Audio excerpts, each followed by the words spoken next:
Welcome into the Sports Buffoons Podcast.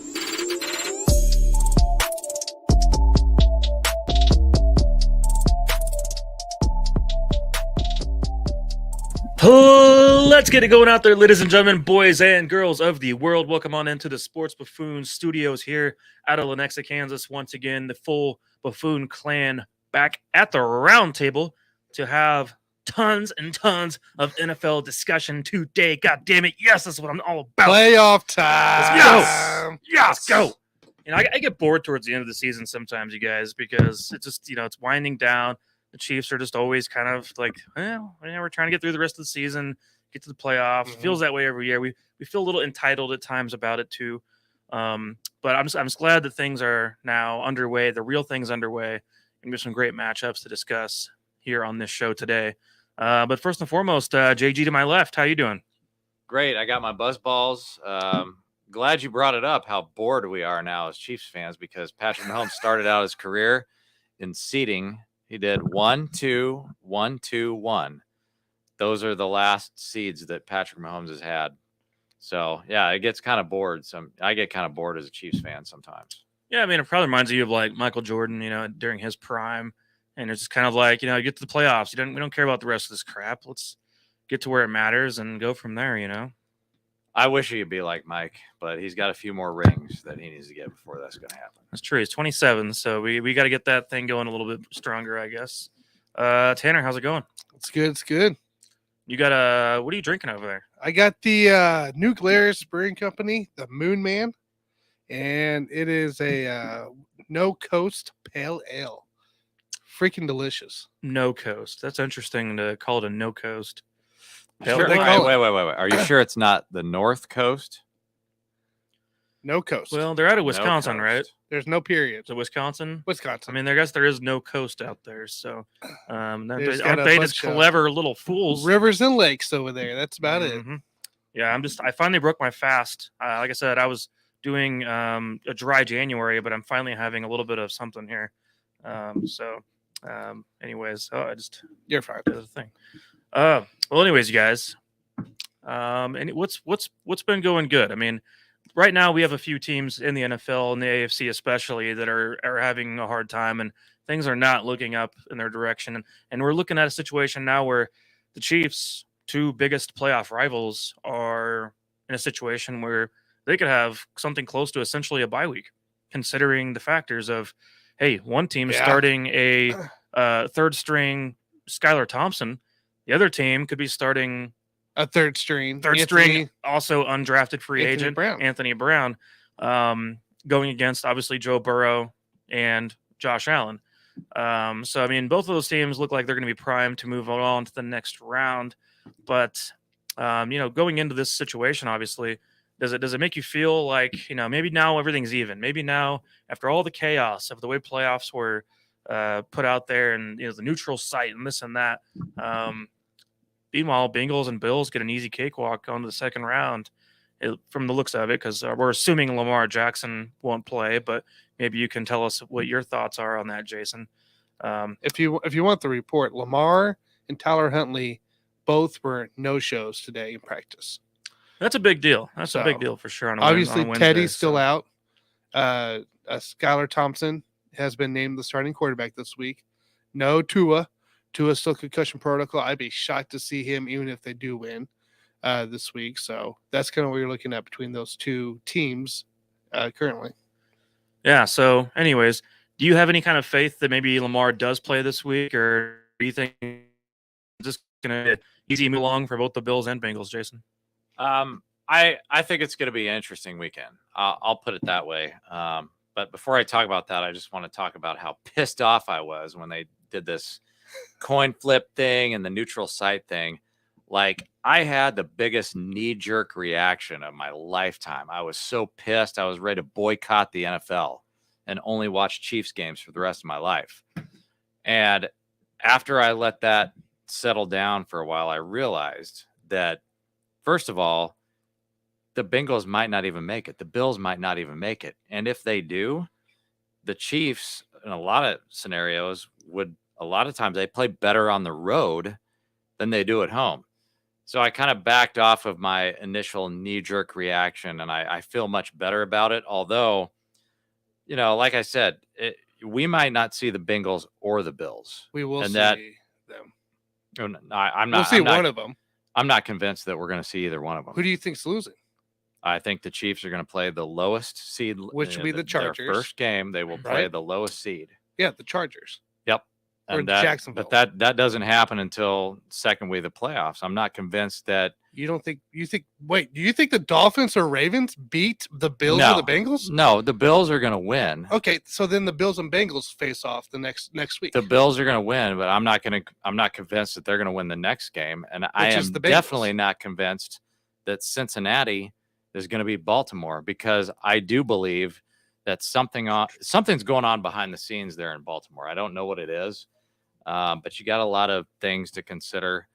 I'm not going to be shocked, as a lot of people are out there, if Lamar plays in this game. And let me tell you why. Everybody and their mom is coming out and saying, well, he'd be stupid to play because he's just going to devalue himself if he walks into this game and gets injured. And I totally disagree with that, because he has nothing to lose. He has already proven himself as an NFL player. He's been the league MVP. He's already proven his value. You saw the Browns sign a guy in Deshaun Watson who couldn't even fucking play hardly at all this year. Out for 2 years. They made him, he's been out for 2 years. At least Lamar has been fucking playing. Correct. So to me, I think the media has this all wrong. I think he can only help his value by playing in this game. Sure, he might get injured, but what if he doesn't? And what if they win? He can only help his value, and that's why I would not be shocked to see him play in this game. They already thought, before this year started, oh my gosh, Lamar, he's going to hold out. He's going to hold out. And he showed up like a true professional. And so that's why I'm not going to be shocked if that happens at this game. Nobody in the world knows how healthy he is, but he hasn't played in weeks. So, I mean, if you get 80% of Lamar Jackson, you don't think they can beat the Bengals in a tough divisional matchup? Oh, by the way, T. Higgins is sick. So if T. Higgins plays, he's not going to be 100%. I mean, tough divisional matchups can go either way, guys. This could easily be a coin flip. So, I mean, I think the Bengals are an amazing, amazing team. But it's kind of that any given Sunday rule, especially when you're playing an in-division game.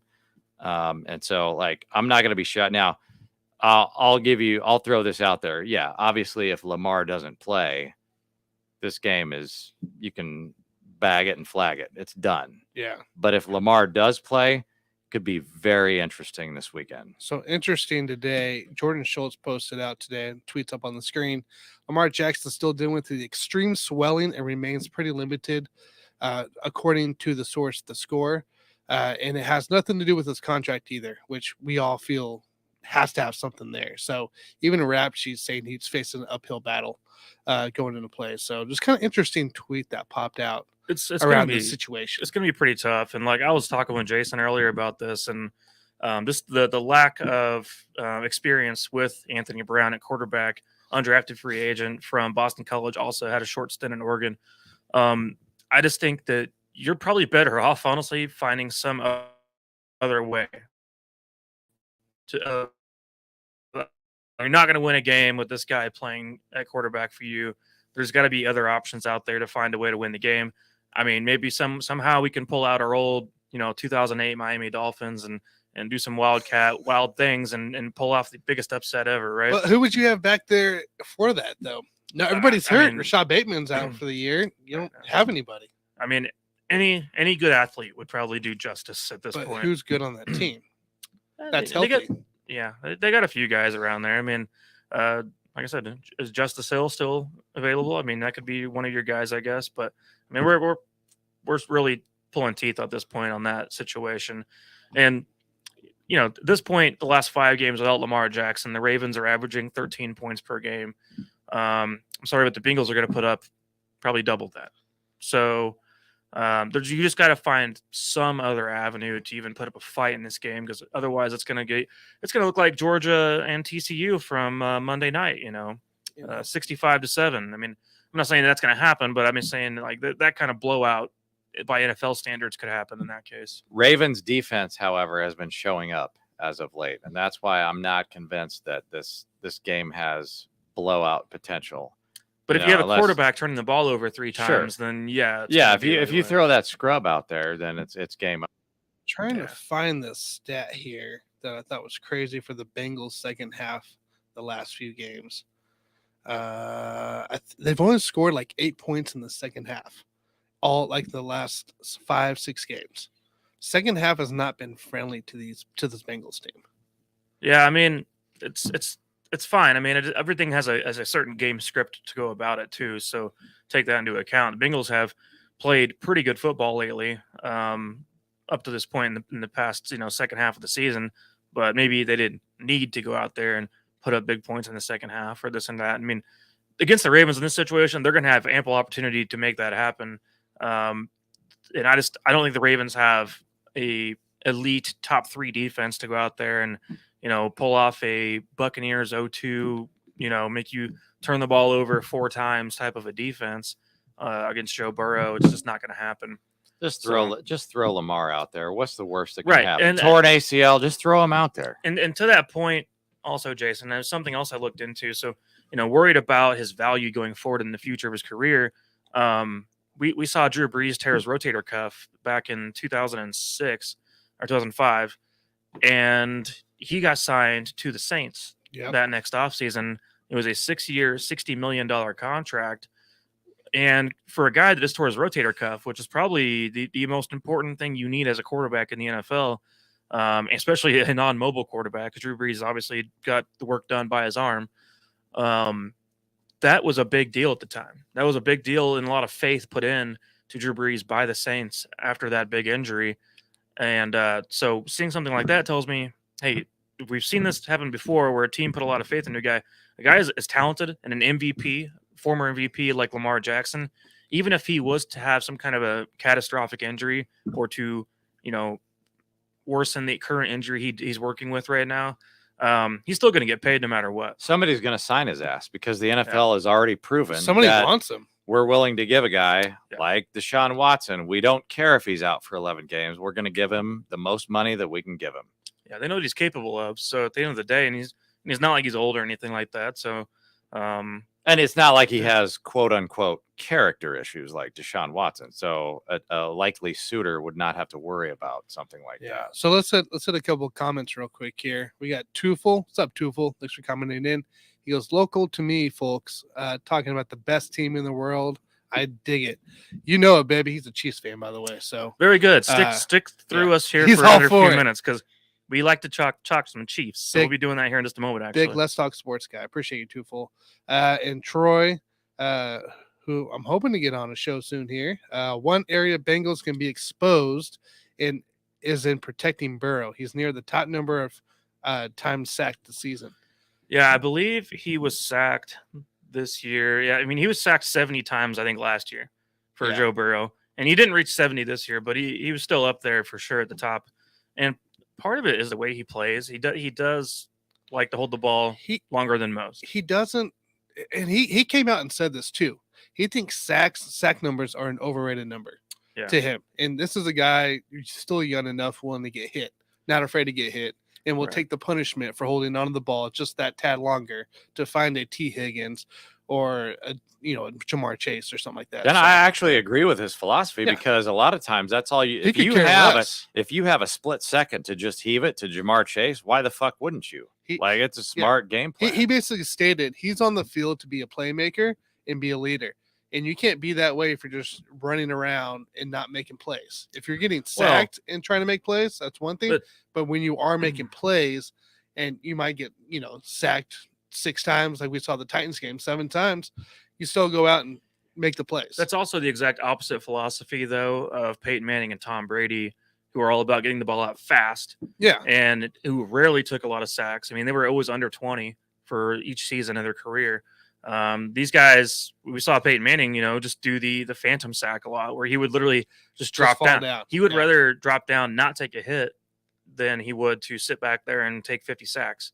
But he was also getting rid of the ball very quickly. That's what Tom Brady obviously is best known for. And, too. Eventually Joe Burrow is going to get to that point. But right now he's young. He feels like he's invincible and he doesn't care. Yeah, he's so, like, yeah, if maybe I can make that extra throw, 3 or 4 years down the road, he's going to start thinking a little bit differently. But right now, I mean, he's he's able like to make the throws he needs to, right? We got Mr. AC. AC, appreciate you always. He goes, but we can't sack him, as in the Chiefs can't sack him. I don't know about that the next time around. If that game ever happens, I think the Chiefs are doing a little bit better in terms of their pass rush. I think there's a little bit more confidence within the Chiefs right now on the defensive side. There's a little bit more of what we needed these last 5 games of why the schedule is probably like it is. Yeah, that's a good point. I mean, I think the defense in some ways, especially the front four, has picked it up lately. George Karlaftis in the past few games actually finished the season with 6.5 sacks. So that's pretty big numbers considering at midway point he was still just half a sack. So he picked it up. Pressure from Chris Jones, finished the season with 15.5 sacks. So I think there's some guys that are starting to pick it up here towards the back stretch of the season. And still at the same time, we lost 3 games to the Bengals in the 2022 calendar season. So AC is not wrong about that. It's just like gambling. Eventually, those chickens are going to come home to roost. And I think for me, as a fan of the Chiefs, I hope it happens this year. I hope that we get a chance to make them pay for all of that, but we just don't know what's going to happen. I mean, I like the Bengals. We don't know if we're going to have to play them. Troy sits here, says Chiefs are second in the NFL in sacks, which is kind of hard to believe as Chiefs fans that we're that far up there. They did finish off pretty strong there in sacks for sure. A lot of it was due to L'Jarius Sneed getting great pressure off the edge right there. Chris Jones blowing up the middle. Chris Jones did a great job. Frank had a few plays here and there. Mike Dana was really involved, and of course, Kalen Saunders came on this year quite a bit too. So just some other names along the board that were involved. The Chiefs did a good job, and Spagnuolo does a good job of coming up with the quote unquote exotic blitzes. So it's something you'll be seeing more of as the postseason rolls on. Sure, a big play happens time to time, but that's what happens when you're trying to scheme up stuff to get to the quarterback. So, True Full says Furious George is coming along nice. TCJ is playing out of his mind as usual. Dana doing great work. Saunders coming alive. Yep, that is true. We're gonna need all those guys. Are you okay with that nickname, Furious George? You like that better? I think it's goofy. I don't know. Than the Greek Freak? I don't really care for either one yet. I would like to see George Karlaftis do more.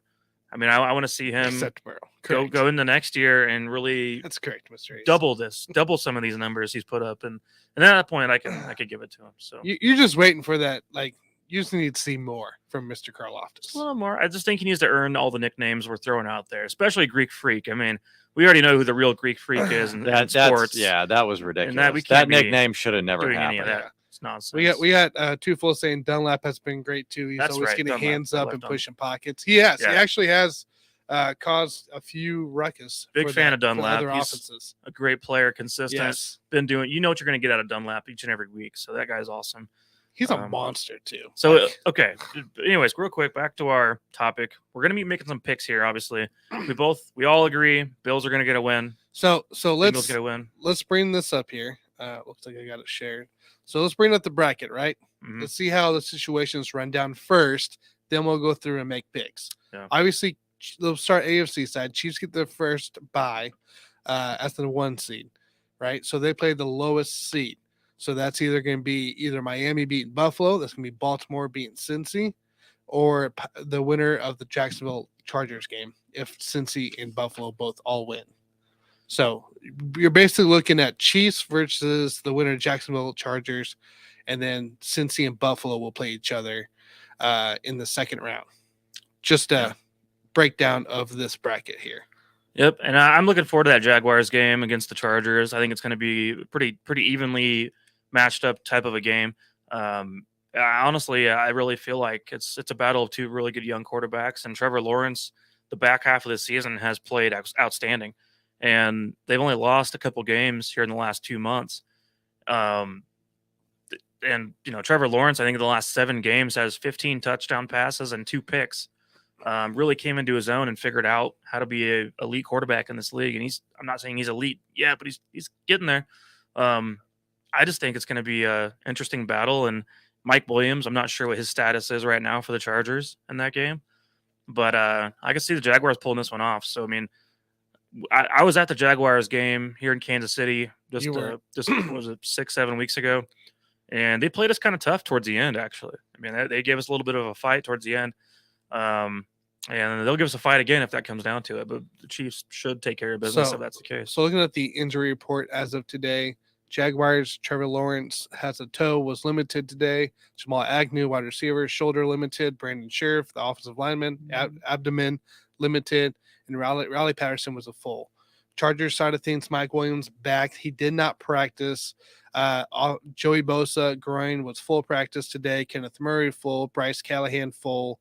And Raheem Lane, full. So it looks like the Chargers, which is as rare it is, actually looks a little bit more healthy this time of year. Yeah, but you just said Mike Williams did not practice, and he was playing in a game that did not matter. That's going to come back to bite you when you're talking about probably a top 3 contested catch receiver in the entire league. That's going to come back to hurt them quite a bit going against the Jaguars, where, I see the Jaguars have playmakers, fast guys all over the field.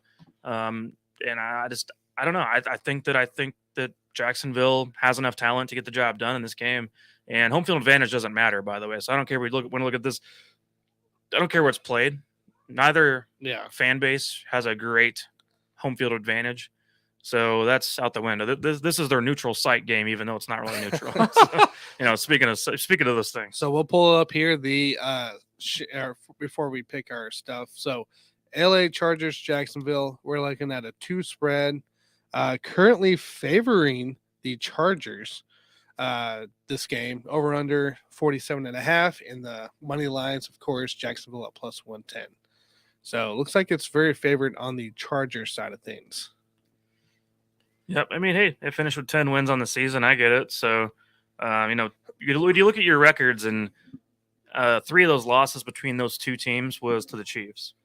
So yeah, but you gotta look at the team though that's looking better coming out of this last 3 weeks. Well, right? That would be Jacksonville. I think it's the Chargers. No, I think Keenan Allen explosion last week. Better. Right, Keenan Allen finally is becoming that target again for. I don't know what you're saying, because they just laid an egg against Denver, so that doesn't make any sense to me. But they had 2 or 3 touchdowns last week with Keenan Allen. That's exactly what Chargers you want to see. Yeah, did they not lose the game?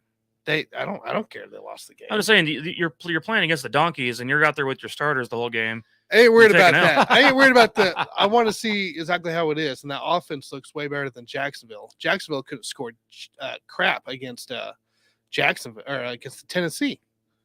So I think the main thing here is they couldn't move the ball down the field very well.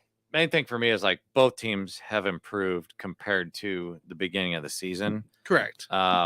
And to your point, Mike, yeah, you're right. Neither one of them have great fan bases, but I would say Jacksonville is a little bit better. I've heard that their fans they're not like the old Jacksonville fans. They're actually starting to show up because they believe all of a sudden, because they have a Super Bowl winning head coach. And that's what this matchup comes down to for me, is the fact that I've never trusted Brandon Staley. Now, maybe he'll be a better coach in the future, but right now I don't trust him. Meanwhile, you got Doug Peterson on the other side, who I do trust. He's already proven himself, and those players believe in him. And so I think there's a coaching advantage here. Even if you want to minimize that home field advantage to a certain extent, that's fine.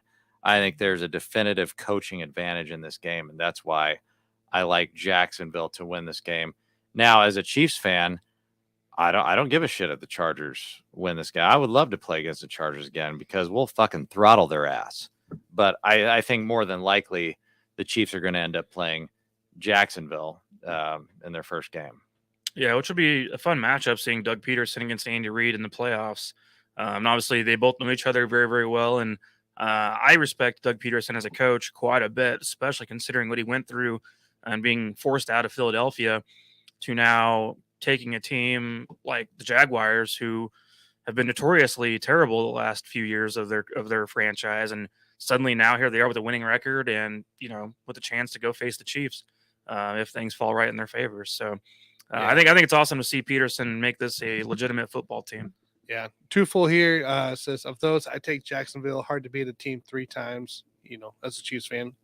And then twofold Tennessee, it's a divisional game. Those are always playing harder. Plus their D isn't exactly such. That's fair. Alex, what's up, Alex? He says Patrick Mahomes has a chance. Yes, he does. But it's for me, guys. I think you can't overlook the way both offenses have been going. I personally like the Chargers in this game. I like the Chargers showing up Herbert, Eckler, and Allen even if Mike Williams isn't there. I like them showing up. As long as Joey Bosa is on that other side, I feel like they can get to Lawrence and cause some disruption. All right, so there's our first disagreement. We got the Jags, you got the Chargers. I got the Chargers. All right, well so then we're looking basically at Chiefs Jags. And we're not picking like spread. We're just picking right straight at it. Just straight, just straight wins. We'll worry about our easy money picks here in a few minutes. Yeah. Let's move over to NFC for a little bit. I don't want to dig as deep into it by any means. I mean, let's chip away and get to the real nitty gritty of these things, because I feel like we have an idea of who's going to be in the final, 3 teams in the NFC when it comes down to it. Yeah. So there might be one surprise in there. So Philly's the 1 seed, right? You got San Francisco, Seattle, Minnesota, New York, and Tampa, Dallas. And for whatever reason, Tampa and Dallas is on Monday night because NFL's weird. But it's basically, Philly gets the lowest seed in this here. Do you think there's any chance Seattle wins that game in San Francisco? That's the game I'm looking at. No, I really don't think there's any chance because of the factor of turnovers. And if there's one thing that's being pounded into Brock Purdy's head right now, it is do not turn the goddamn ball over.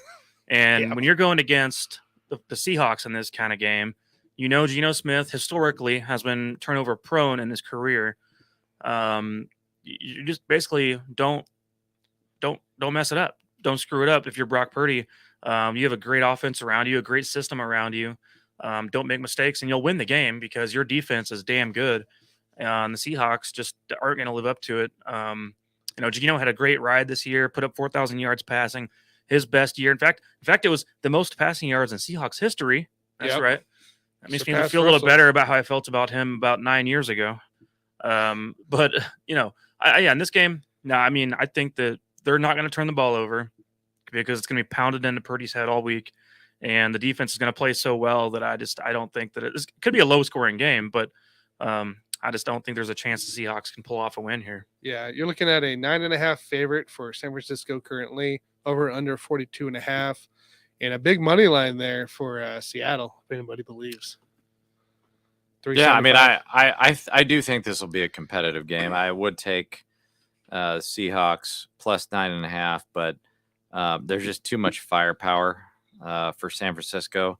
A lot like their crosstown basketball team, Golden State Warriors. There's just too much firepower, man. Like, it's just not going to happen. No way, no how. Pete Carroll is going to have the Seahawks fired up. It's a tough divisional matchup, so I'll give the Seahawks credit here. It could be like a 1 touchdown type game, competitive, but Seattle is going to take this one to the bank. Yeah, so San Francisco. I got you. So looking here real quick here at the injury report, obviously Garoppolo did not practice. McCaffrey limited. Arik Armstead limited. That's really the big names there for San Francisco. DJ Dallas did not practice. Kenneth Walker did not practice. Lockett was full, and then Woolen was full, and Shelby Harris and Ryan Neal were all did not practice limited. So kind of interesting there on the injury side. Looks like 49ers obviously are a lot more healthy, a lot more ready. Defense is a lot better. I'm going 49ers in this game. I think it does become close. Don't get me wrong, especially as long as Walker plays. If Walker doesn't play, it's going to be a blowout because they can't win without a running game there in Seattle. So I'll take 49ers to win this game easily. What about beast mode? You can't bring him out of retirement in an emergency? I think that guy. You're probably better off bringing Sean Alexander back. I was going to say, I think that guy's done. He's still a little bit thin, at least. He might be. Yeah. Who knows with these guys? Running backs are interesting. You got some of these guys who just blowed up afterwards, and some of them just end up staying fit and tight. Right. So what do you move on to now here? So we can pull this back We up. got next on our bracket to go. So over we can quick. go back to the AFC side. We can officially make. Do we make our picks yet for Cincy Baltimore? Is that official yet?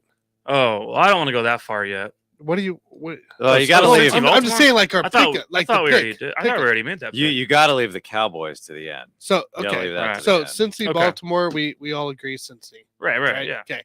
Buffalo, Miami, get this out of the way. We all Yeah. agree Buffalo. Right? No, I did not agree on Cincinnati, Baltimore. I said if Lamar plays, Lamar's not playing. Baltimore can win that game. Lamar's they not already playing. rule him out? He's ruled out. He's not playing. Really? Yes, he's out completely.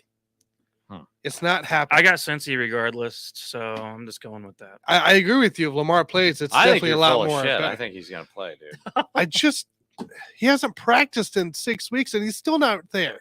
He's a no-show. Yeah. Throw him out there in the Wildcat. Oh Who my lord, cares? dude. Anyways, in Buffalo, Miami, it's the final AFC game. We can knock the AFC out here. Do we believe Buffalo, Miami? Yeah, Miami has a chance. No, Jason, they don't. do They you don't believe have a Miami chance. has a chance? No, they have absolutely no chance. In fact, I mean, I like the fact that this is going to be a walkthrough game for Buffalo because hopefully they won't take it seriously and they'll come out rusty for the next game and get their ass kicked. Against Cincy. That'd be fun. All right, so let's break down the NFC side. Let's finish up here in the NFC. Let's begin with the Minnesota Giants or Minnesota. The Minnesota the way- Giants. Wow. By the way, Tanner, you're full of shit. Lamar Jackson is still officially questionable. Oh my lord, He is not dude! out. Just give it up. It's not going to happen. I'm not talking We all about know it that. anymore. Questionable. Real quick here, before we do hit Minnesota and New York, Mr. AC says Doug P a liability for the Chiefs. No, not a liability. I mean, I'm assuming what he means by that is just that because he knows the structure of the team, that could be a problem. We already faced him once in the regular season, and I think we looked pretty solid throughout most of that game. Not a liability by any means, nothing like that. I think at the end of the day, Chiefs have much more talent and chemistry than a young Jaguars team who has been pieced together over the past 2 years. I agree. I'm not too concerned about that part of things with him. No. All right, let's break it down. New York, Minnesota. Well, everyone out there seems to be jumping on the Giants bandwagon. It seems like this week. Everybody's jumping on. They're all getting on there. Talk about the Giants are going to pull off the The crazy upset. whatever, that kind of thing. You guys already know how I feel about the Giants going into the year, and despite the fact they've made the playoffs, I still am not a big believer in them as a team. And as much as Kirk Cousins frustrating to watch, that team is just better. The Vikings team is just better. They just have more talent. Justin Jefferson, on your team, Dalvin Cook, those kind of guys. Just that alone right there is better than anything the Giants can provide. And not to take anything away from, Barkley and so on that have been a part of the Giants now for a while. It's just the Vikings are just a better team from top to bottom, in my opinion. So, yeah, for me, I got to go Minnesota. Yeah, it's amazing. Minnesota is 13-4 this year with a negative point differential. Yep. So they basically lost. If you combine all of their points, they lost by 19 points this year. It's amazing. 11 one-score wins and 3 17-plus point losses. So that's the main reason why everybody is trashing them right now. And that's the main reason why they will not win the Super Bowl this year. However, you're playing the Giants, right? So I do think, as Mike was saying, they do have enough weapons to get to the next round. So I am going to go with Minnesota here because you're going up against Danny Dimes. Now, I do believe in Brian Dable. He's an amazing coach. Now, whether he's fixed Danny Dimes, that remains to be seen. I mean, I think he's doing a good job with him so far, but I just don't think they have enough to beat Minnesota. Vikings defense, again, they got a pretty shitty defense. Not going to win the Super Bowl, but they have enough to win this game. So I'm going to go with Minnesota. This might be probably a bad thing to bring up right now, but that reminds me of the Chiefs team in 2003, where we actually started 9-0 that season, and towards the back half of the year started losing games. But when we would lose, we'd get blown out, big time. And I don't remember exactly the point differential we ended up with that season, but we played the Vikings that year towards the back half of the season, I think the Broncos too at some point there towards the back half. And that team was just getting obliterated. Like Randy Moss destroyed us in that game against the Vikings, and it was like 45-17 or something ridiculous. But I have a feeling I should look back at this. But I think that 03 Chiefs team, despite finishing 13-3, probably finished pretty close to a 0 on the point differential just because of the blowout losses they took.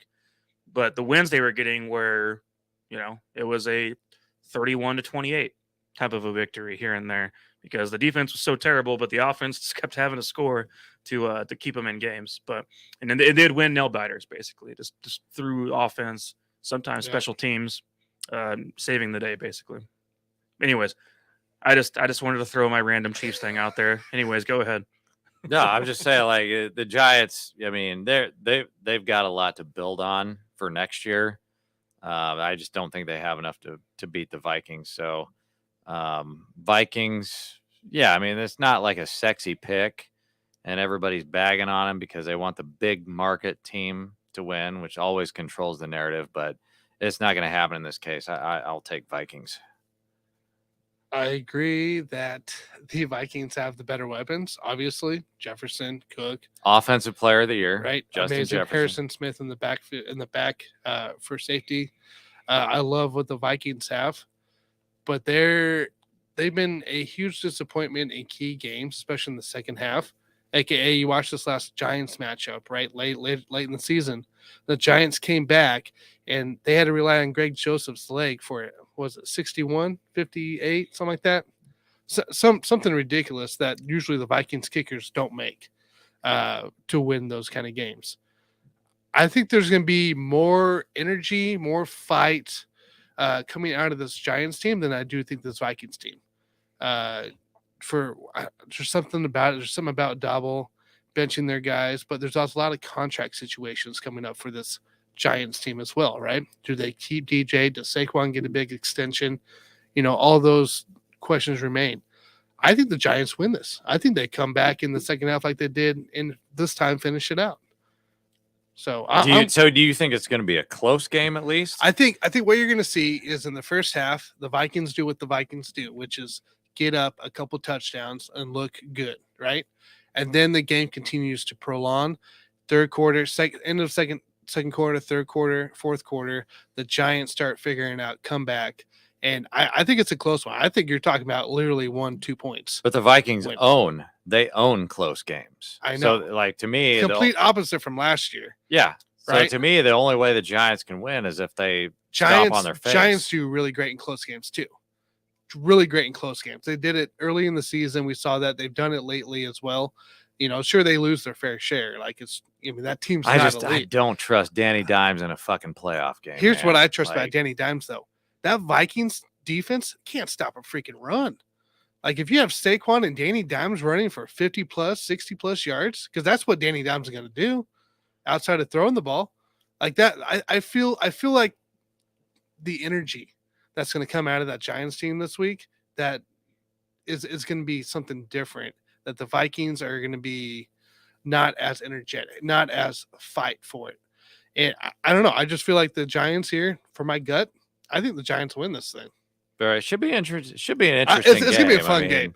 This is a great game to watch, I think. It's not going to be boring like, Buffalo, Miami. Right. Like, nobody's going to watch that. I'm not watching game. the Cincy Bengals. Oh, I'm going to watch all the games. Like the college championship on Monday, at halftime, I turned it off because I was like, this is getting ridiculous. So I was done with it. You're going to turn off. I was doing my show, so we're good. You're going to turn off the Buffalo, Miami game after about like midway through the second quarter. It'll be ugly. Although K-State fans out here are going to be rooting for Skylar Thompson. So, they'll be hoping his guy, their guy does something at least. Right. Yeah. So our final game of the wildcard slate, guys. Tampa Bay Buccaneers, Dallas Cowboys, a rematch of Week 1, where Tampa won, and it was a quite a boring Monday night game, and that's where Dak got hurt as well. Obviously, in that Monday night game as well. Do we believe in Brady to take down Dallas? Do we believe in Dallas to show up? Oh, I mean, that's my question. With the way things are looking right now, the Buccaneers have every chance in the world to steal a win right here. Mm-hmm. And here's the thing: what's funny about this is that you're looking at a 4 seed versus a 5 seed, But obviously, the Cowboys, finishing behind the Eagles, put them in this position. And on paper, you should look at this team and go, "Oh, the Cowboys should take care of business right now." And Should win. They should win. And get a win. But the funny thing about that is, Week 1, that game was played in Dallas. Yeah. And Dallas Cowboys took a 19-3 loss to the Buccaneers. And lost their quarterback. And I mean, looking at this thing right now and knowing Tom Brady and knowing the way this is going to pan out. Does the 7-0 record bother you? That Tom is 7-0 against the Dallas Cowboys in his career? Well, does it bother me? No. Does that help your decision anymore? No. I mean, sure. I guess you could say yes, because my decision is the Buccaneers absolutely beat the Cowboys in the wild card round, and Brady, reignites everyone's imagination about how he could possibly go back to the Super Bowl again. Problem is, you're going to run into the Eagles at some point, and that's not going to happen. So, but for 1 week, Brady will win another playoff game at 45 years old. Yeah, he's got to win, dude. I mean, my biggest issue with this game is like the Cowboys are a big circus show right now. Like, everybody in the media is talking about, they're asking Jerry Jones, well, are you going to fire Mike McCarthy? Are you going to fire him? Are you going to fire him if they lose? And it's like, dude, we haven't even played the game yet. Like, the Cowboys are such a circus that you can't even get to the game without all these ridiculous fucking questions being asked.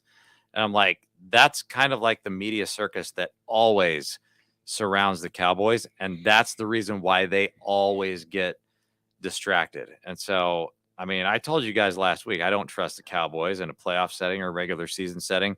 For the Bucks, you have one thing that you have to do. You have to bottle up Micah Parsons. That's it. If you can bottle up Micah Parsons, you're going to win the fucking game. And, like, that to me is all they have to worry about, because, Brady's not going to fuck things up. Like, Brady's going to show up to Monday night game, prime time. I mean, Brady's out there to do what Brady does, which is win. Yeah. And so that's why I'm telling you, the Bucks are going to win this game. I understand Dallas is -2.5, but you can give me the Bucks in this game. It's just Jerry Jones doesn't have enough money to buy off the referees in this game.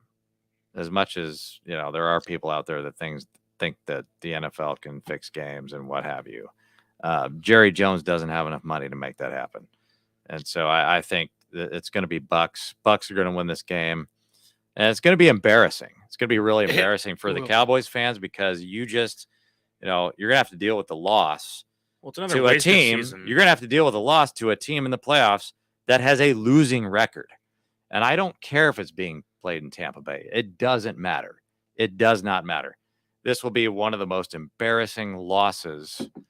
It's not like they don't have enough already. This will be one of the most embarrassing losses in Cowboys history. Just remember the 7-9 Seattle Seahawks won their game too against the Saints. So. I mean, for the past 20 to 25 years, Cowboys have been an embarrassment in the playoffs. Yeah. And so I think they're kind of used to it anyway.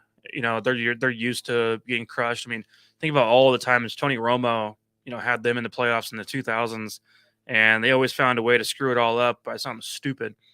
Where I honestly think this is going to be one of those games that comes down to the turnover game.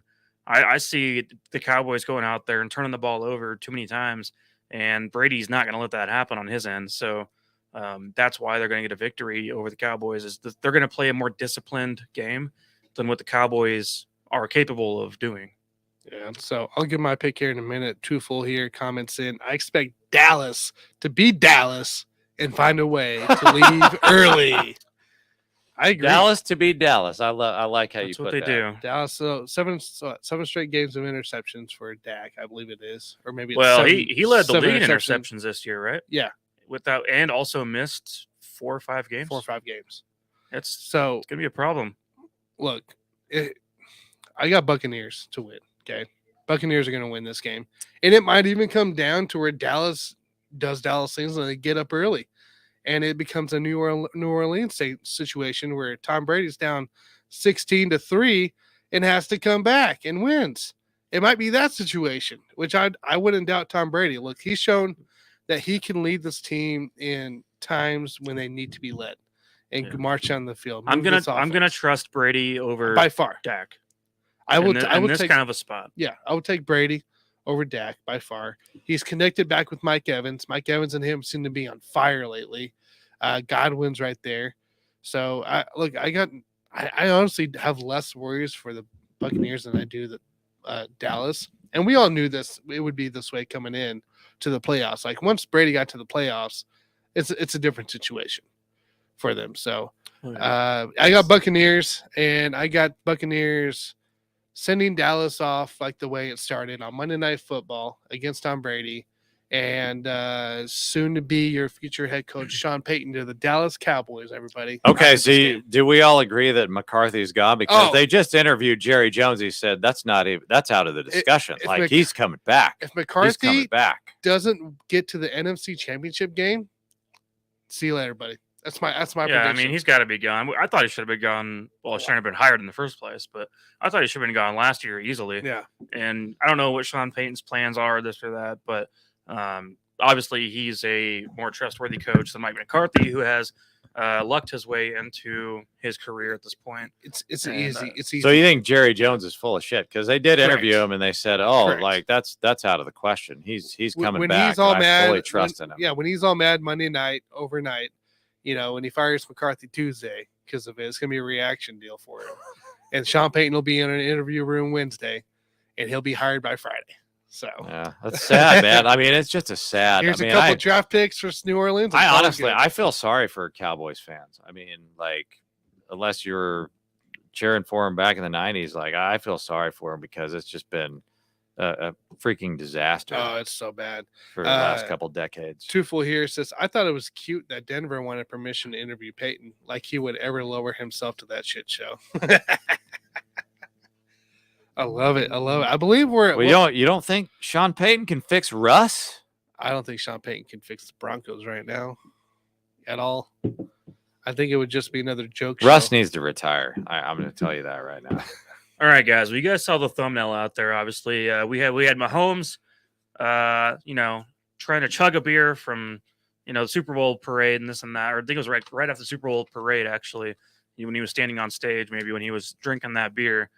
But there was a funny story that came out here recently from Andrew Santino. By the way, that was the beer he caught. Oh, the one he the caught? Parade. Caught and then that was the beer I have on the thumbnail. Well, that's a good point because it was a Miller Lite in his hand, which is not at all like him to be drinking Miller Lite. He's a very much diehard Coors Light guy. But he was on a podcast, I guess, with Andrew Santino at some point a few years ago, and he was talking about recently. Andrew Santino was how Patrick Mahomes apparently had 23 beers within a couple hours of being in the studio during the podcast, and he had 13 in 1 hour, and then there's a little intermission, and then he assumed Patrick would just want to leave and go do whatever. Apparently Patrick wanted to stay and hang out longer. Next thing you know, there's 10 more beers down, and actually ran out of Coors Light at their place. So someone came over, and I guess Pat needed more Coors Light, and they said they were out. So he drank them dry, and then went out afterwards and invited Andrew Santino out to the club, apparently, to meet Mr. Ezekiel Elliott, of all people, too. Apparently, they had some kind of a club thing going on out there. I think this might have been probably in Texas. But yeah, this is 2:30 in the morning is what he said. So this is Patrick Mahomes being an absolute animal in the offseason, going down 23 beers within a couple hours. We've probably all heard stories of Andre the Giant and how he had 110 beers on an airplane. Big Show done stuff like that. Yeah. And those beers look like mini beers in the palm of their hand and this and that. But even 23 Coors Lights for me, I would probably just feel very bloated. Oh, by far. I wouldn't feel good at all. My stomach would probably acid hurt. Reflux. I'd be pissing every 5 minutes. It'd be tough. But it kind of got me thinking. And you guys can just kind of give me your opinions on this, but of just any time, what do you think the most amount of beers you've had in one day? I had a guy tell me recently when I was out, he drinks 20 to 30 beers per night when he goes out. 20 to 30 beers. This is a big guy. He's not very healthy. I'll put it that way. And he said, well, because he knows I told him I like craft beer. I've always been a craft beer enthusiast, a beer snob, if you want to call me that, that's fine. and he thinks real beer is domestic beer because you can drink more of it, which doesn't make sense to me. But that's his point: is that You you can drink can. 20 to 30. You can drink a lot beers. more volume. You can drink a lot in more those beers. volume Yeah. of beer. But so, like, what do you guys think? What do you think the most amount of beers you've ever had in one day was? I mean, if I had to put a number on it, it was at least an 18-pack of Busch. You 18-pack in one day Yeah. We killed on it. your. It Well, was a you mean tailgate. we? So I'm talking about just you. No, it just was you. a tailgate. Yeah, it was a tailgate, and I had an Okay. 18-pack, and I killed the 18-pack Damn. before we walked in. What was that at? A Chiefs game or Yeah, something? yeah, of course, Chiefs game. One of them we lost because you were really good at that for a while. I'm not going to talk about the record on air right now, but yes, I would say, I believe it was an 18-pack. So on my side. Well, what do you think about this? So, like, Coors Light is like I mean- 4.2% ABV. Remember that 7 Tank Sevens event we had one time with an old buddy? That was a great event. We were like 21 years old, and we were all the buddy. kittens, baby. Yeah, the floating on kittens. It was funny. We were at this bar, and we start chanting 7 Tank Sevens, and this guy's already trashed. And the waitress comes over and starts chanting with us 7 Tank Sevens. He gets one more. And so, yeah, those out there listening, Tank 7's like 8.5% alcohol. So I don't know. I can't say I've had a lot of volume of beer in one day, just because I typically drink a lot of IPAs and this and that. So Patrick's 23 would probably be my 12. I'll put it that way. But what about you, Jason? What kind of experience do you have with drinking something of that amount of quantity? I've never been a big fan of just drinking massive quantities of beer because I've always been like a wine or a liquor guy because you can drink less of it and it'll do kind of the same thing. However, a lot of this stuff, it has to do with your age and your metabolism and your fitness level. So a guy like Mahomes, absolutely. I mean, you can go through 23 beers. It's not that big of a deal. Not being a big time beer drinker, back in the day when I was 31 years old, I went on a float trip.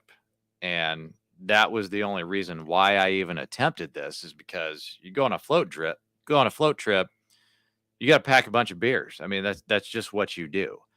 And so I was like, okay, I went and I bought a 30-pack of Stones. I went through 30 Stones. The float trip was about 2 hours and 45 minutes. Made it through the whole thing. You know, you just pee in the river. Nobody cares. So you're not worried about getting bloated, as you alluded to earlier. Right. Went through the 30 Stones, and I want to qualify this by saying I was actually in the best shape of my adult life. Like, I was training hardcore for 5Ks. I mean, my metabolism was at an all-time high. So I was metabolizing this beer like it was nothing. Right. So I go on this float trip, and I was like, okay, I really don't want to drink 30 beers, but whatever. And I made it through the entire 30-pack of Stones in about 2 hours and 45 minutes. And God dang, I wasn't even like trashed. Like, I remember getting off the float, and I think there was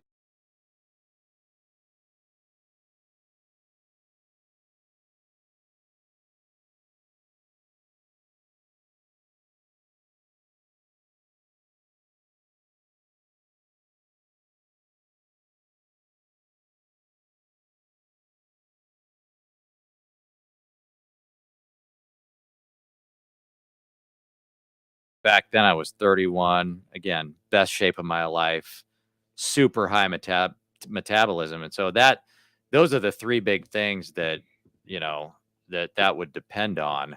But I certainly wouldn't recommend that if you're like, you know, somebody who's in your 40 and 50s and you're just like, oh my gosh, I want to see if I can go smash 25 beers. But yeah, it was just another day. I didn't really think too much of it, and yeah, made it through the 30 Stones. Well, you think you'd ever black out?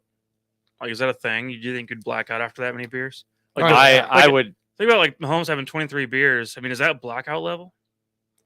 I'm sure it is for some people, but I was just like, my metabolism was so high, and that's why I started drinking hard liquor after the fact, and I never actually blacked out. I mean, if you have high metabolism, you're in great physical condition, you may never black out unless you're just like doing like 20 shots or 15 shots. If you're doing, I don't want to say like 30 beers, Coors Lights, Busch Lights. There's no alcohol in there. It's like drinking water. I wouldn't say blackout level. I'd say you're probably gonna hurt later, but I wouldn't say blackout. Do you think we should try this one day and pull a Mahomes and just do We can do a 20 live 23 Coors Lights? 30-pack show?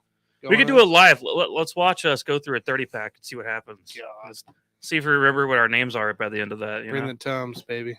Yeah, all that good stuff. It's kind of funny though. Like everyone's a little different. Obviously, like you have friends who are lightweights, alcohol wise. You could have like 2 domestic beers and they feel like they're shit faced.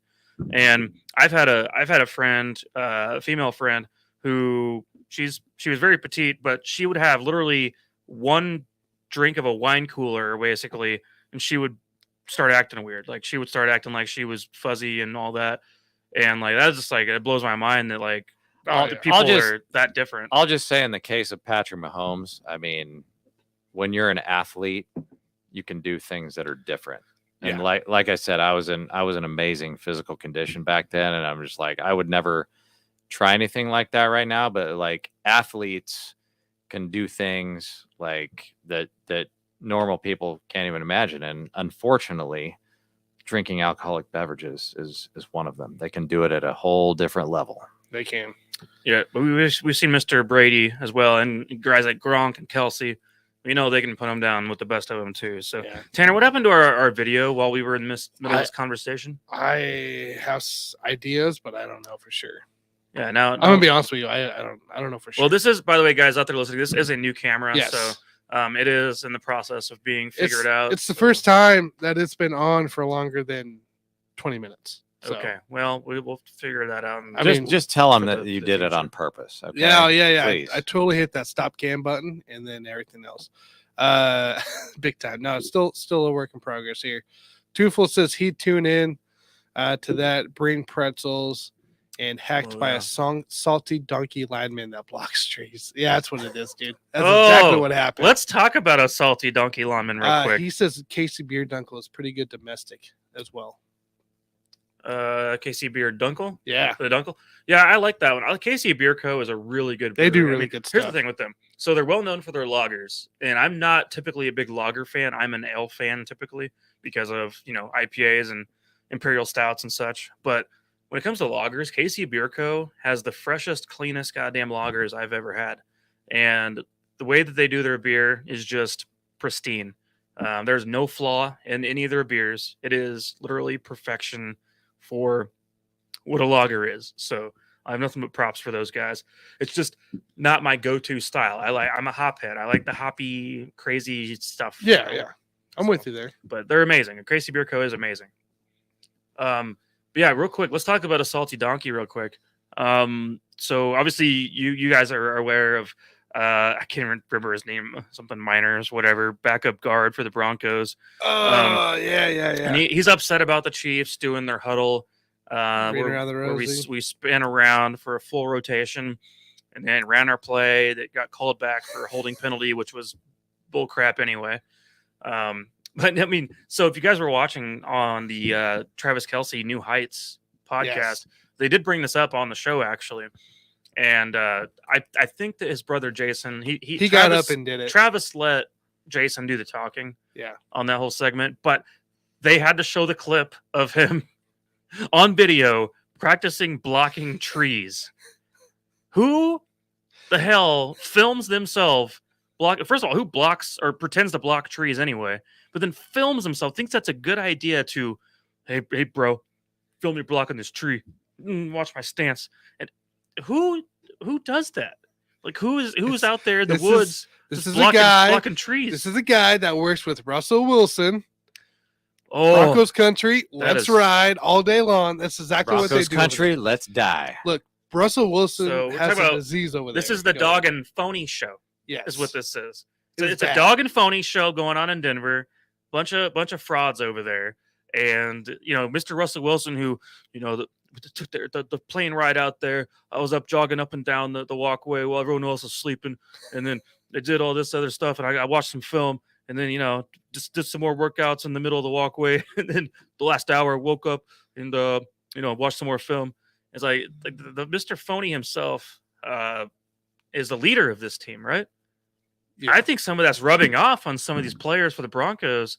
They're becoming soft little pansy ass. It sounds exactly right up that alley. I'm putting it out there. It's right up that alley. But I'm not sure if you were aware of this, Jason, but this player for the Broncos, this guard for the Broncos, said he was pissed about the Chiefs Yeah. so mad at the Chiefs doing their play. He wants to be Yeah. against No, the Rams. I watched the clip of that guy, and it was so Russell Wilson because I couldn't tell if the guy was serious Oh, he was or if fully he was serious. just happy to Well- be like listening. That's what Russell Wilson does. He gets very excited to listen to himself talk. Doesn't matter if he's making a serious point or not. He gets excited at the thought of himself talking. That's what I felt when I listened to the clip of the lineman. I was like, is he really serious right now, or is he just enjoying himself talking to people on the screen? Like, and I didn't know if he was really serious about that or not, but I'm like, these guys need to go on Hard Knocks. I mean, that would be a great show. I think they need to do. I mean, Broncos. he was asked about what his goals are, and the first thing he brought up was the Chiefs. I mean, that's all I can think about right now is what the Chiefs are doing. Yeah, I don't think And- it was almost just surreal to me. Like I didn't believe what was coming out of his mouth. He was Like, almost scared to say it because before he said that he was pissed, he goes, "I'm going to say it." Yeah. You guys know that meme of the kid. He's like, "All right, I'm going to say it." It's like he did to like let us know, like, "All right, I got to let this off my chest. I got to say it." That pissed me off.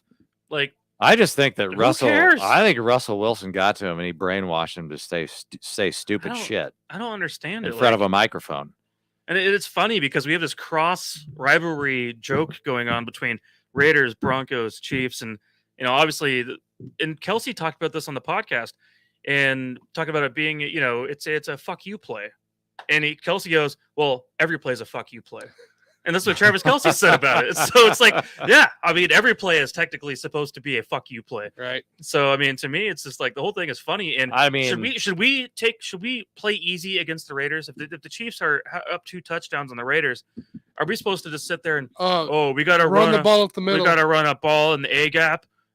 No fun out here because we don't want to make them feel bad about getting their asses beat again by the Chiefs. Like, get the fuck over it. like I just don't think that the Broncos. I mean, they should never be upset at anything that the Chiefs do. Yeah. If you're a professional, fix yourself. It's not even about being professional. It's about being a human being. Don't worry about what other people are doing. Fix your own life first. And that's what I Exactly. think the Broncos should be doing as a team right now. Also, a team that's been known in the past for greasing their jerseys. I think that they can probably look at themselves in the mirror and their history of immoral type of game planning, I would say. We where, going in a circle in a huddle is going to make you upset, then you got a whole rude awakening in life. At some point, you got to look in the mirror. And I know it's a tough thing to do sometimes, but you have to do it. We had Tufla says he's probably excited that someone actually wanted to talk to him for once. So he capitalized on saying dumb shit. So That's exactly what happened. But it's funny he wasn't even because serious. I'll dude. never forget his face, but Sorry, I we'll get honestly to your even comment in a minute. now don't remember his name. Like something about Miners. This is his last name. But I honestly, and as much of an NFL fan as I am, and I follow every team as closely as I can in all my free time, I didn't know who the hell he was. I don't know his I name. don't know. I don't know what his name is, but guess what? He's pissed. You better pay attention to him or he's going to get butthurt. And he wants to beat the Chiefs really bad. So, And he's never going to. real quick here, we do got a comment here from Jordan here on Facebook. He says, "Who you guys got from the NFC in the Super Bowl? Could it be KC Eagles?" Yeah, so we talked about this a couple weeks ago, actually, and I love that question because I had told you guys my little dream scenario, and I've really enjoyed the thought of just watching the Battle of the Kelseys and watching Travis versus Jason and The Kelsey Bowl. just the Kelsey Bowl, whatever, because we've seen the Harbaugh Bowl in the past, right, and stuff like that. So to me, I think that the 2 best teams in this league right now are the Chiefs and Eagles. And especially the Eagles on the NFC side. The Chiefs have a lot to prove against the Bengals. But I think that these are the 2 best teams and would be the most fun game to witness between 2 teams would be Chiefs and Eagles. I just think that there's a lot there. And I've talked about in the past, his mom has one of those jerseys that's cut down the middle, split down the middle. One half's Eagles, one half's Chiefs. with Kelsey on the back. And I just think that would be an awesome way to watch the brothers go at it for a title. And just the game itself would be incredible because then, Andy Reid is, of course, going back against his old town as well. So take into account that storyline. So, yeah, I truly believe Chiefs-Eagles is the game this year. Yeah, I got to stick with my preseason pick, which was Chiefs versus Niners. I still believe that the Niners have enough to get by the Eagles.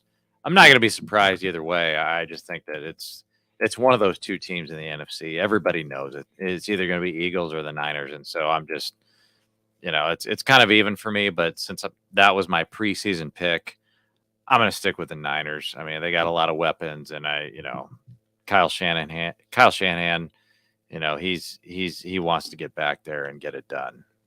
I like the Eagles in this one too.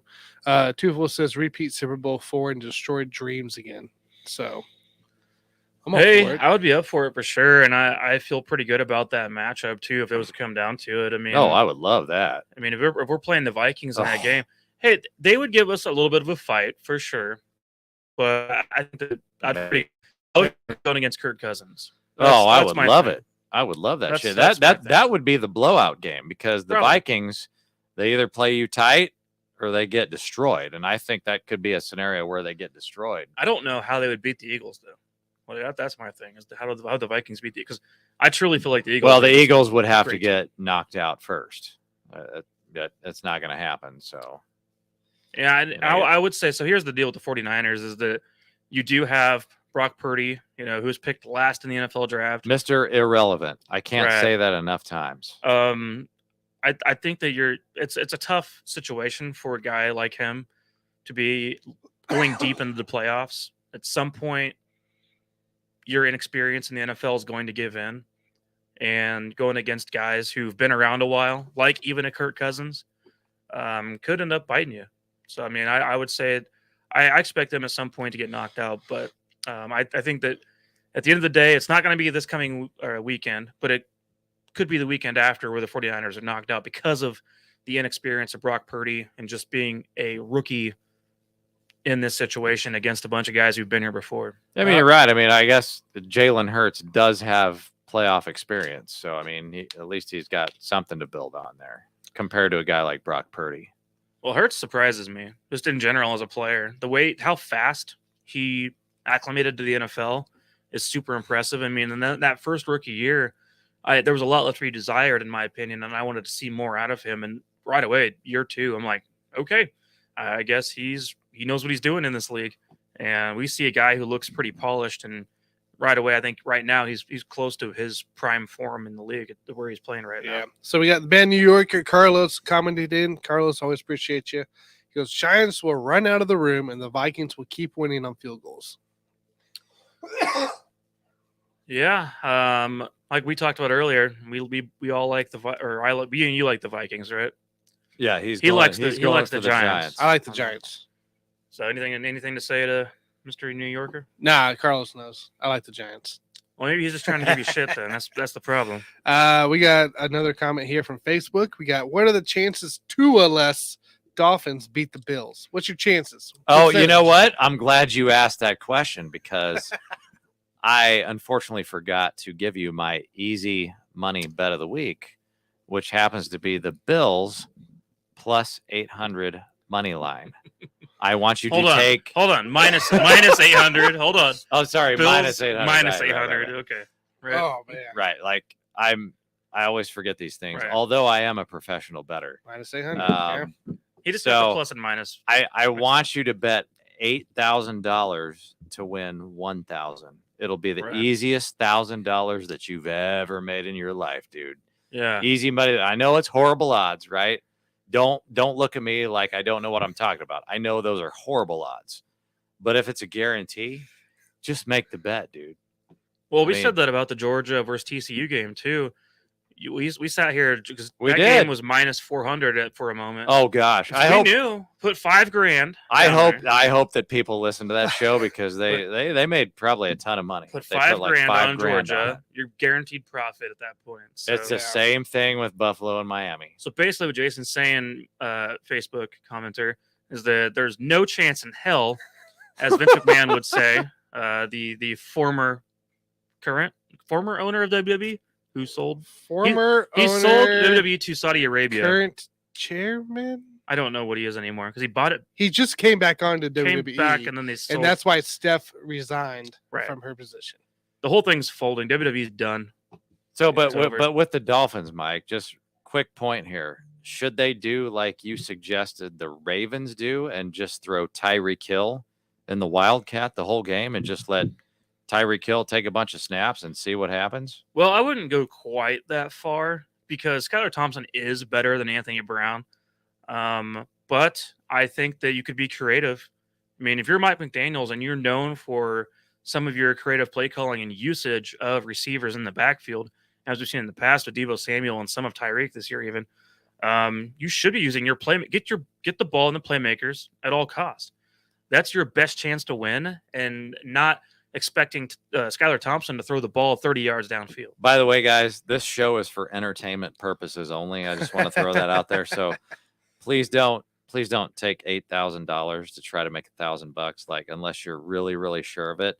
Now, maybe you could take $800 to try to win. Well, 100, you're just but- saying this is not financial advice. No, No, exactly. This is But- not financial advice. We're but just here. There to is a have good fun. chance if you take that big chunk, you're probably going to win. Yeah, you might. You might win some money on All right, that. so we But got- like we did with the Georgia bet, right? You Yeah. could have made a shitload of money Put on down that. $5,000 and win a grand. I'm giving the Dolphins 30% chance of winning. 30? What? 30. 30? Yeah, Are you drunk? I like the 30. We got the bad New Yorker once again. Says Eagles cannot hope that defense keep them in the game. They need to just keep running and scoring. If Eagles play a close game, then they will lose. Too full. I would love for them to win that. They're talking about was it the Chiefs Viking stuff? If Bills lose to the Dolphins, I will not be surprised. From the Mad New Yorker with his hot takes. He says, can the Dolphins lose 7 games in a row? This would be 7 in a row for them. Ooh, that is kind of ugly. That is Think kind of about a it that way. crazy fact. 7 in a row, yeah.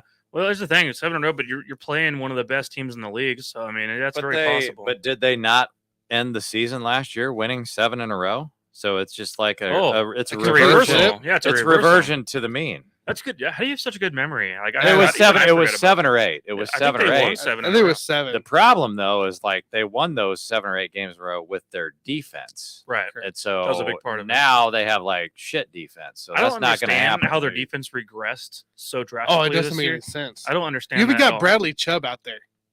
I don't get it. I think don't you have to give Brian Flores some of that credit just because he's the guy that was there when they built that defense and made it so great. So you got to give him some credit, and Yeah. you know, maybe he shouldn't have been fired, but we don't know that yet because Mike McDaniel's there, and let's see what happens. Got a I mean, few more maybe he's the real deal. Comments here. We got Man New Yorker. Do not trust Buffalo. They have too many questions. Can Buffalo run the ball? Josh Allen cannot be the lead rusher again. I do believe in that part that Josh Allen should not be your leading rusher, but it's how that team wins. It's how that team goes, honestly, Carlos. So it's just what's been working for them. Well, I mean, they've been doing this for the last 3 years now. Yeah. So, I mean, it's obviously it works. They win games with it. And Devin Singletary is, in my opinion, been a slightly above average running back. I am a fan of James Cook, but he's also fumble prone. He's got a little Jamal Charles in him when it comes to the fumbleitis. But yeah, I mean, it's at this point the Bills are who they are in this system because Josh Allen. You might look at it and go, oh, you can't keep running the ball with him all the time, but this is what they've been doing. Yeah. This is how it goes. This is All how right. it rolls. So JG just gave the easy money bet there. Mike, what's your easy money bet? Just to keep it simple for you guys. Last week I did take a loss, I believe. Tanner has got the book, but I'm still doing pretty good for the year, obviously. But I got Jacksonville to win. Get the book, So- Tanner. Did All I win right, again? Give me the So JG had Washington 7.5. Oh gosh. So he won. Should have taken the money line. Mike had Ravens +7. He it. lost. I had Jacksonville -6. They lost that. They lost that part. So JG's on the heater. But Got to roll with I JG did this get week. I did get the TCU Georgia over 62.5. I did like that bet. So I did win that. So I went 1-1 last week. So through the regular season, we'll go through the NFL regular season here. We have the JG as 11-12, Sure. Mike at 14-6, myself at 14-24. Oh gosh, that's All right. bad. I'll put a lot of bets in. That's All right. bad. I'm just for my bet this week. I just got Jacksonville to win, so just a straight up on this one. The money like it. line has Jacksonville plus 110, I believe, right now. You can probably find a better odds somewhere out there on the internet, but yeah, I like Jacksonville to win, so that's my easy money pick for the weekend. I have the Miami Buffalo game over 43.5. Over That's 43. Okay. that's my easy money bet. Over 43.5 for Miami Buffalo. Yeah, that's fair. I could see it happening. Let's see here. One good smack. Allen will be on the sidelines. Remember, he doesn't have 100% shoulder injury. It's just how quarterbacks are going to play. It's not a huge deal, Carlos. That's just how they're going to win. He's not going to be on the sideline, I don't think. Playoffs, baby. Let's see if the teams can get their heads out of their butts and play better for everyone's sake. Hopefully, no Thursday night football games in this sucker. So, guys, any final thoughts before we round up and figure out the scammer situation? Oh, well, I mean, for me, I got a good weekend planned coming up. The dad's coming to town, so that means we're going to have some Imperial Stouts and some whiskey and all the other center things out there in the world. Have some good heart-to-heart talks, probably. Oh, but every once in a while. You never know. I mean, it happens every once in a while for Mike's sure. good at those talks. Yeah, well, I used to be better at them. I feel like I've been hardened over the years now, and now my soft side doesn't come out as much. But yeah, no, I'm looking forward to the wild card weekend and enjoying that whole thing. And also, guys, most of us probably have Monday off, so that's going to be awesome. Not me. Let's other than Tanner, salute to Martin Luther King Jr. for giving us an extra day this year. Finally, I'm a part of that clan of having Martin Luther King Jr. day off. So. Not no Tanner though. Not to take any steam away from MLK, but your boy is turning 46 years old this month. So 46. I always remember your birthday by Tom Brady's because you guys are the same age. So oh yeah, I just remember it Same that way. age as Like the goat. however It old Tom happens. Brady is how old you are. That's all. It happens. What's up, Diggs? Thanks for joining on, man. Appreciate you.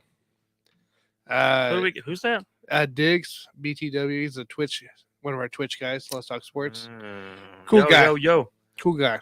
Well, he caught us at the very end. I mean, yeah. What the heck?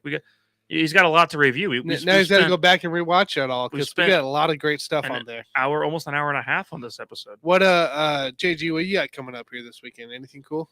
I got to get my damn driver's license renewed, man. So that's going to you have to do it at 46. Yeah. I hate that. Yeah. Damn. Oh, terrible. Mine's this year. I didn't want to look. I already know mine is due this year, so it sucks. Mine will expire. You probably need to be looking. Mine expires this year. If mine expires, yours is going to expire. All three of us. Am I driving on same expired year. license right now? You might. But it sucks, dude. Because you might. I don't know. I know I'm due. Let me tell you why it sucks. They actually check your vision. Like you actually have to be able. You have to be able to see. Otherwise, they don't let you drive. Like it totally pisses me off. Well, the elderly and all that from a certain age on. They got this year. Exactly. This year. They can't see and they let year. them drive. Oh, December 12/04/23 of this year. Yeah. This year. Okay. I'm still So good, we're all baby. gonna do it. I'm not driving around. So that means all in three the next 2 years. No, all three. All Three of us this year have to get new driver's That's license. true. Yeah. Okay. It sucks, man. Damn. I'm not looking forward to it. Yeah, DMV is a piece of crap. They're so boring.